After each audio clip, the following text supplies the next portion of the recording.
آج لاہور کا موسم کافی خراب ہو رہا تھا۔ ہر طرف کالے بادل امڈ آئے تھے اور کچھ دیر بعد ہی موسلادھار بارش شروع ہو گئی تھی۔ سمل ابھی اپنی کلاس سے باہر نکلی تھی اور موسم کے تیور دیکھ کر اسے رونا آ گیا تھا۔ وہ بس یہی دعا کر رہی تھی کہ آج اسے کوئی رکشہ مل جائے تاکہ وہ جلد از جلد گھر پہنچ جائے۔ ابھی وہ یہی سوچ رہی تھی کہ اچانک ایک وین اس کے سامنے آ کے رکی، جس میں سے 2 لوگ نکلے۔ ابھی زمل کچھ سمجھ پاتی کہ اس سے پہلے ہی انہوں نے کلوروفارم سے اسے بے ہوش کر دیا اور وین میں ڈال دیا۔ کچھ دیر بعد جب زمل کو ہوش آیا تو اس نے دیکھا کہ وہ کسی مرد کی باہوں میں تھی۔ وہ فوراً ڈر کر پیچھے ہوئی، مگر اس آدمی نے اسے اپنی گرفت پر اور بھی سختی کر دی۔ تم کون ہو؟ میں نے تمہارا کیا بگاڑا ہے؟ پلیز مجھے گھر جانے دو، زمل نے اس لڑکے سے ڈرتے ڈرتے پوچھا۔ بکواس بند کرو اپنی اور چپ کر کے بیٹھی رہو، ورنہ اچھا نہیں ہوگا تمہارے لیے، اس لڑکے نے جواب دیا۔ وہ جو کوئی بھی تھا کافی خوبصورت تھا، ساملی رنگت تھی مگر پرکشش نین نقش کا حامل تھا۔ کچھ دیر کے بعد وین ایک بڑے گھر میں آ کر رک گئی۔ اس لڑکے نے زمل کو بازوں سے پکڑا اور گھسیٹ کر باہر نکالا اور اندر لے جا کر ایک بڑے کمرے میں بند کر دیا۔ زمل وہیں نیچے زمین پر بیٹھ کر رونے لگی۔ اسے بار بار اپنے گھر والوں کا خیال آ رہا تھا کہ اگر وہ آج گھر نہ گئی تو اس کے چچا کی عزت خاک میں مل جائے گی۔ کچھ دیر بعد کمرے کا دروازہ کھلا اور وہی شخص اندر داخل ہوا۔ باہر چلو، ابھی تمہارا نکاح ہے میرے ساتھ۔ آتے ساتھ ہی اس نے زمل کے سر پر بم پھوڑا تھا۔ نہیں نہیں، میں نہیں کروں گی تم سے نکاح، تمہیں خدا کا واسطہ ہے، مجھے گھر جانے دو، میں تو تمہیں جانتی بھی نہیں ہوں۔ زمل نے روتے ہوئے اس سے التجا کی تھی۔ تم مجھے نہیں جانتی مگر میں تمہارے پورے خاندان کو بہت اچھے سے جانتا ہوں، اور ابھی تم سب بھی مجھے بہت اچھے سے جان جاؤ گے۔ رہی بات نکاح نہ کرنے کی تو ٹھیک ہے، نہ کرو نکاح، مجھے بغیر نکاح کے تمہارے ساتھ تعلق بنانے میں کوئی اعتراض نہیں ہوگا، اور میں تمہیں تمہارے گھر والوں کی شکل بھی نہیں دیکھنے دوں گا ساری زندگی۔ اس شخص نے زمل کے بالوں کو زور سے مروڑتے ہوئے جواب دیا۔ زمل اس کی بات سن کر کانپنے لگی۔ اسے کسی بھی قیمت پر اپنے گھر جانا تھا۔ ٹھیک ہے، میں تم سے نکاح کر لوں گی، مگر کیا اس کے بعد تم مجھے گھر چھوڑاؤ گے؟ ہاں، اب چلو باہر، مولوی صاحب انتظار کر رہے ہیں، اس شخص نے جان چھڑانے والے انداز میں کہا۔ زمل اس کے پیچھے پیچھے چلتی ہوئی باہر لاؤنج میں آ گئی، جہاں مولوی صاحب اور گواہان انتظار کر رہے تھے۔ چلیے مولوی صاحب، نکاح شروع کریں، گواہان میں سے ایک نے کہا۔ زمل بنت وجدان ملک، آپ کا نکاح باعوض 1 کروڑ حق مہر سکہ راج الوقت شاہزر خان ولد محمد وارث خان کے ساتھ کیا جاتا ہے، کیا آپ کو یہ نکاح قبول ہے؟ زمل کا دل تو کیا کہ انکار کر دے اور یہاں سے بھاگ جائے، مگر اس کے پاس قبول کرنے کے علاوہ اور کوئی دوسرا راستہ نہیں تھا۔ قبول ہے، قبول ہے، قبول ہے، زمل نے بوجھل دل سے جواب دیا۔ یہ کیسا نکاح ہوا تھا اس کا جس میں اسے خود ہی اپنے دولہے کے بارے میں کچھ معلوم نہیں تھا سوائے نام کے، وہ بھی اسے نکاح کے دوران مولوی صاحب کے منہ سے پتہ چلا تھا۔ مولوی صاحب نے شاہزر سے بھی وہی سوال کیا جو زمل سے کیا تھا۔ نکاح کے بعد مولوی صاحب اور گواہان چلے گئے، پیچھے بس زمل اور شاہزر ہی بچ گئے تھے۔ اب تو مجھے گھر جانے دو، تم نے جو کہا میں نے کیا۔ زمل شاہزر سے کہا، تو ایسے کیسے جانے دوں؟ ابھی تو ہماری شادی ہوئی ہے، کچھ انجوائے بھی تو کرو۔ آج کی رات میں تمہارے اور تمہارے گھر والوں کے لیے عذاب بنا دوں گا۔ شاہزر کی آنکھوں میں خون اترنے لگا۔ زمل ڈر کر پیچھے ہونے لگی، مگر شاہزر نے بازو سے پکڑ کر اپنی طرف کھینچا۔ وہ اگلے ہی لمحے زمل اس کے سینے سے لگی تھی۔ نانا بیگم صاحبہ، اب مجھ سے دور ہونا ناممکن ہے۔ شاہزر اسے روم میں لایا تھا اور بیڈ پر پٹک کر اپنی شرٹس کے بٹن کھولنے لگا۔ یہ آپ کیا کر رہے ہیں؟ زمل کی آنکھوں میں خوف تھا۔ وہی جو شادی کی رات میاں بیوی میں ہوتا ہے، شاہزر نے جواب دیا۔ اس کے بعد زمل کی چیخوں پکار کے باوجود اس نے اپنا حق وصول کیا تھا۔ صبح جب شاہزر کی آنکھ کھلی تو زمل بیڈ کے پاس بیٹھ کر سسکیوں سے رو رہی تھی۔ کس چیز کا ماتم کر رہی ہو؟ شوہر ہی ہوں میں تمہارا، کوئی غیر نہیں، اور جو کچھ رات کو ہوا وہ میرا حق تھا، شاہزر نے اسے بولا تھا۔ زمل خاموش رہی۔ اب اٹھو اور باہر آؤ، یہ تمہارے باپ کا گھر نہیں ہے جہاں تمہارا ہر کام ملازم کیا کرتے تھے۔ آج سے اس گھر کا ہر کام تم کیا کرو گی، اور مجھے کوئی بہانہ نہیں سننا کہ تمہیں یہ کام نہیں آتے۔ زمل کو اس نے کچن دکھا دیا تھا اور ناشتہ بنانے کا بھی کہہ دیا تھا۔ زمل نے اس کے لیے چائے اور انڈا پراٹھا تیار کیا اور لے جا کر ٹیبل پر رکھ دیا۔ شاہزر نے جب دیکھا تو حیران رہ گیا کہ دکھنے میں تو سب صحیح لگ رہا تھا۔ جب اس نے کھا کر دیکھا تو واقعی میں بہت اچھا تھا۔ شاذر نے دل ہی دل میں اس کی تعریف کی، مگر پھر کچھ یاد آنے پر اچانک غصے میں آ کر اس نے چائے کا کپ زمل پر پھینک دیا۔ چائے سے زمل کے دونوں ہاتھ جل گئے۔ چائے اتنی گرم نہیں تھی، اسی لیے بچت ہو گئی۔ زمل کے درد کی چیخیں نکلی تھیں، مگر اس نے برداشت کر لیا۔ آپ میرے ساتھ یہ سب کچھ کیوں کر رہے ہیں؟ تمہارے باپ کی وجہ سے۔ میرے باپ نے کیا بگاڑا ہے آپ کا؟ تمہارے باپ نے میری دنیا تباہ کر دی۔ میری ماں بیوہ ہو گئی، میرے سر سے باپ کا سایہ چھین گیا، میں یتیم ہو گیا، اور تم پوچھ رہی ہو تمہارے باپ نے بگاڑا کیا تھا میرا؟ آپ کو کوئی غلط فہمی ہوئی ہوگی، میرے پاپا ایسا کبھی نہیں کر سکتے۔ تمہارا تو وہ باپ تھا، تم تو یہی کہو گی، مگر بہت جلد ہی اس کی اصلیت تمہیں دکھا دوں گا۔ اب مجھے پولیس اسٹیشن جانا ہے، اور جب میں واپس آؤں تو مجھے پورا گھر صاف چاہیے، ورنہ اچھا نہیں ہوگا تمہارے ساتھ۔ شاذر نے اسے دھمکی دی۔ آپ پولیس اسٹیشن کیوں جا رہے ہیں؟ سمل نے ڈرتے ڈرتے اس سے پوچھا تھا۔ تمہارے باپ کی طرح دوسروں کو دھوکہ دے کر ان کے بزنس سے حرام کی کمائی نہیں کھاتا۔ پولیس میں جاب کرتا ہوں اور حلال کماتا ہوں۔ وہ آپ مجھے میرے گھر کب جانے دیں گے؟ اس کی بات سن کر شاذر اس کے قریب آیا اور اس کا منہ زور سے دبوچا تھا۔ آئندہ میں تمہارے منہ سے گھر کا نام نہ سنوں۔ اب تم یہی رہو گی اور یہی تمہارا گھر ہے۔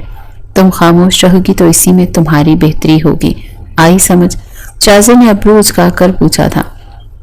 جی اچھی بات ہے، اب میں جا رہا ہوں، اور جو کام میں نے تمہارے ذمہ لگایا ہے وہ یاد سے کر لینا، ورنہ یوں ہی مجھے غصہ آ جائے گا۔ تمہارے لیے بالکل بھی اچھا نہیں ہوگا۔ شاذر یہ کہہ کر باہر چلا گیا اور جاتے ہوئے گھر کو باہر سے لاک کر دیا تاکہ زمل بھاگنے کی کوشش میں ناکام ہو جائے۔ شاذر کی جانے کے بعد زمل نے اس کا بچا ہوا ناشتہ کیا اور جلے ہوئے ہاتھوں کے ساتھ صفائی میں مشغول ہو گئی۔ اسے یہ سب کام کرنے کی عادت تھی، اس لیے آج بھی اسے کوئی مشکل نہیں آئی تھی۔ پہلے اس نے کچن کو سارا ترتیب دیا کیونکہ کچن کی حالت کافی خراب تھی، ہر چیز بکھری پڑی تھی، لگ رہا تھا یہ کسی مرد کے استعمال میں رہا ہے، شاید وہاں شاذر کے علاوہ کوئی نہیں رہتا تھا۔ کچن کی صفائی میں ہی اسے کافی دیر لگ گئی تھی۔ وہاں سے فارغ ہو کر زمل نے ڈرائنگ روم کا رخ کیا۔ وہ پھر آہستہ آہستہ پورا گھر ہی صاف ہو چکا تھا۔ گھر اتنا زیادہ بڑا نہیں تھا، نچلی منزل پر ایک کمرہ، کچن اور ڈرائنگ روم تھے، اور اوپر والے حصے میں 2 کمرے اور ٹی وی لاؤنج تھا۔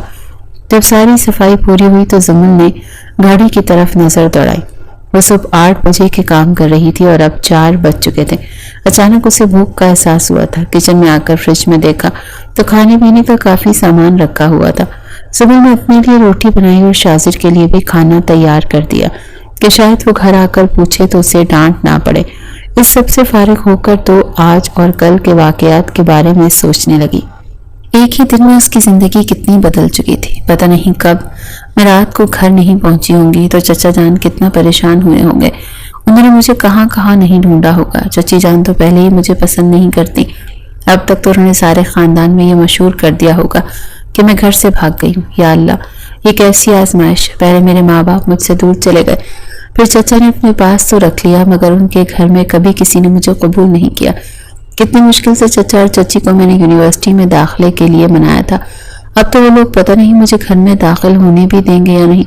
اور اب یہ انجان شخص جو کل ہی میری زندگی میں کسی طوفان کی طرح آیا اور میرا شریک حیات بن بیٹھا، پتہ نہیں میرے بابا کی ان سے کیا دشمنی تھی جو یہ کہہ رہے ہیں کہ ان کے والد کو بابا کو مار دیا تھا۔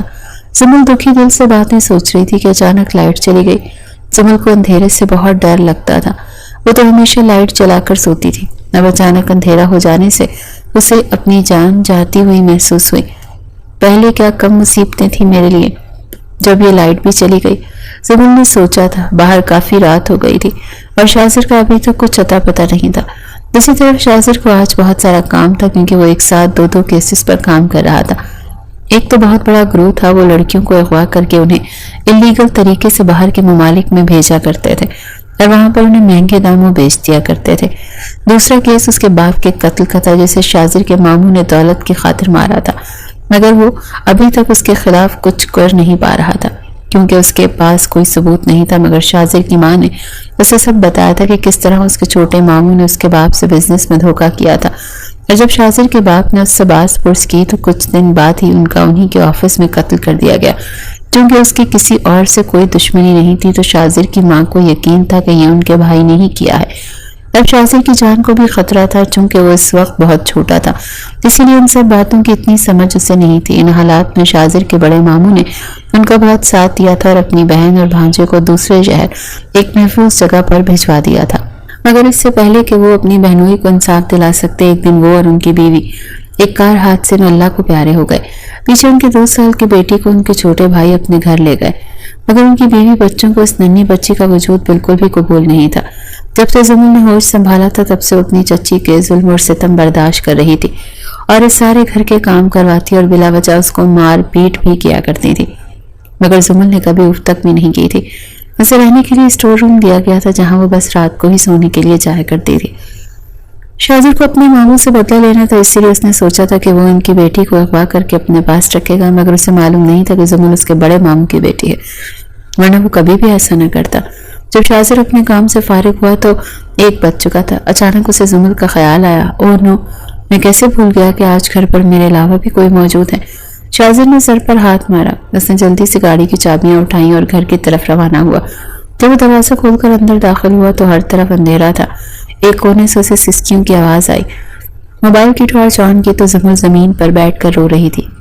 شاذر اس کے پاس گیا تو وہ فوراً اٹھ کر اس کے گلے سے لگ کر اونچا اونچا رونے لگی۔ آپ اتنی دیر کیوں کر دی آپ نے؟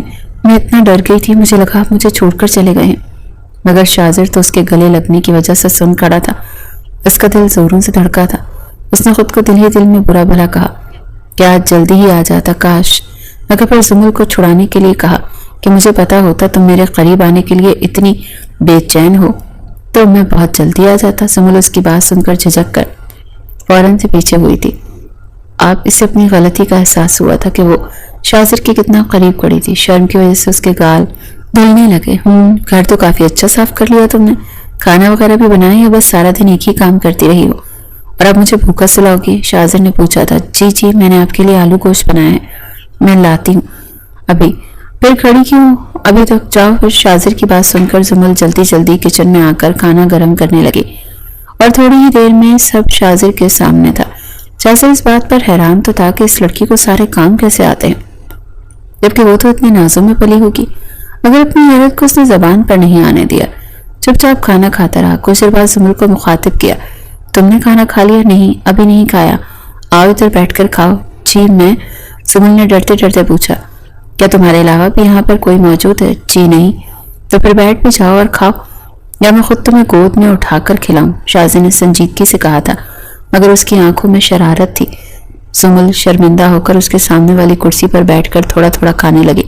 اگر اسی سپیڈ سے کھاتا اور اگلے 6 دن بھی تم نے یہ کھانا ختم نہیں ہونا، میں تمہارے باپ کا ملازم نہیں ہوں زمل میڈم جو تمہیں انتظار میں تمہارے بیٹھا رہوں۔ جلدی کھاؤ اور کمرے میں آؤ فوراً، مجھے دوبارہ تمہیں بلانا نہیں آنا پڑے۔ یہ کہہ کر شاذر اپنے کمرے میں چلا گیا اور پیچھے زمل سوچنے لگی، آج پھر اسے وہی کل والی اذیت برداشت کرنا ہوگی۔ وقت کا کام ہے گزرنا اور وہ گزر گیا۔ آج زمل اور شاذر کے نکاح کو 2 ماہ ہو چکے تھے۔ زمل کی شب و روز ایک ہی روٹین میں گزر رہے تھے، سارا دن وہ کام کرتی تھی۔ شاذر صبح جاتا، رات کو روز دیر سے واپس آتا۔ زمل کو اس کے آنے سے پہلے سونے کی اجازت نہیں تھی۔ وہ سارا دن اپنے ماں باپ کو یاد کرتی رہتی اور سوچتی کہ پتہ نہیں اس کے چچا نے اسے ڈھونڈنے کی کوشش بھی کی ہوگی یا شکر ادا کیا ہوگا کہ بلا سے جان چھوٹی۔ اس تمام عرصے میں شاذر اس سے بہت کام کی بات کرتا، اگر اس سے ذرا سی بھی غلطی ہو جاتی تو غصے سے شاذر کا ہاتھ اس پر اٹھ جاتا۔ آج اتوار کا دن تھا اور کافی عرصے بعد شاذر گھر پر ہی موجود تھا۔ وہ لاؤنج میں بیٹھ کر اپنے کیس پر کام کر رہا تھا، تبھی زمل اس کے لیے چائے لے کر آئی۔ ابھی شاذر کو چائے دے کر وہ مڑی تھی کہ اچانک اس کو چکر آ گیا۔ اس سے پہلے کہ وہ گرتی، شاذر نے جلدی سے آگے بڑھ کر اسے تھام لیا۔ کیا ہوا؟ تم ٹھیک ہو؟ شاذر نے نرمی سے پوچھا۔ جی وہ بس 1-2 دن سے ایسے ہی کھڑے چکر آنا شروع ہو جاتے ہیں، طبیعت بھاری لگ رہی ہے۔ زمل نے جواب دیا، شاید تمہیں بخار ہو رہا ہے، چلو تیار ہو جاؤ، میں تمہیں ڈاکٹر کے پاس لے چلوں، کوئی اچھے کپڑے پہن کر آؤ، یہ کیا ماسی بنی گھوم رہی ہو؟ شاذر نے اسے جھڑکا۔ میرے پاس 2 ہی جوڑے ہیں جو آپ نکاح کے وقت لے کر آئے تھے، اور نہیں ہیں، زمل نے سادگی سے کہا۔ شاذر کو یاد آیا اس نے کبھی اس کو اور کپڑے لے کر ہی نہیں دیے تو اس کے پاس آئیں گے کیسے؟ اوہ اچھا، چلو تم آؤ، ہم پہلے ڈاکٹر کے پاس جائیں گے، اس کے بعد تمہارے لیے کپڑے لے لیں گے۔ یہ کہہ کر وہ باہر گاڑی میں چلا گیا اور زمل بھی اپنی چادر لے کر باہر آ گئی۔ آدھا راستہ تو گاڑی میں مکمل خاموشی چھائی رہی، تبھی شاذر نے زمل کو مخاطب کیا۔ سنو، زمل جو اپنی ہی خیالوں میں کھوئی ہوئی تھی شاذر کی بات سن کر چونک گئی۔ تم 2 ماہ سے میرے پاس ہو، میں نے تمہارے گھر پر پوری نظر رکھی ہوئی ہے، مگر ایک بات نے مجھے بڑا حیران کیا، تمہارے گھر میں لگتا ہے کسی کو تمہاری کوئی پرواہ نہیں ہے، وہ سب لوگ تو بالکل نارمل ہیں، اور مزے کی بات بتاؤں،